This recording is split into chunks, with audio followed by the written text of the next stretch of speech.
Guys, supporters of this effort say it's permissible under the state constitution, but others believe it's an overreach and possibly illegal. Secretary of State Jocelyn Benson weighed in on the matter.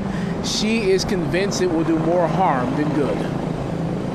I think there are efforts right now in the state to make it harder to vote and easier to overturn an election. We're seeing that all across the country and here in Michigan. Secretary of State Jocelyn Benson raising concerns about some GOP lawmakers wanting to relitigate the 2020 election by having the leader of the Auditor General's office, who was appointed by the Republican-controlled legislature, to review audits of local election procedures and administrators. It all gets back to when you have inexperienced people, potentially with an agenda, getting their hands on private election data and secured voting machines to do potentially nefarious things or otherwise make and reach conclusions that are false about the security of elections as a way of causing more misinformation to flourish in our state. Benson says she reached out to Attorney General Dana Nessel to determine if the Auditor General's office has the authority to recreate audits conducted by county clerks.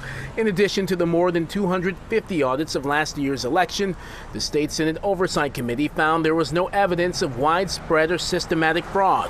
Even so, if they've already performed the audits and they've already know what the results and everything was secure, like it said, the safest and most secure election in history, if there was somebody reviewing that work, wouldn't they come to the same result? When there are many people out there, many of my constituents, and I'm hearing from it every single day that this is the #1 issue out there because of what's going on. We spoke with State Rep Brian Berman, as well as State Senator and former Secretary of State Ruth Johnson, who chairs the Senate's Election Committee.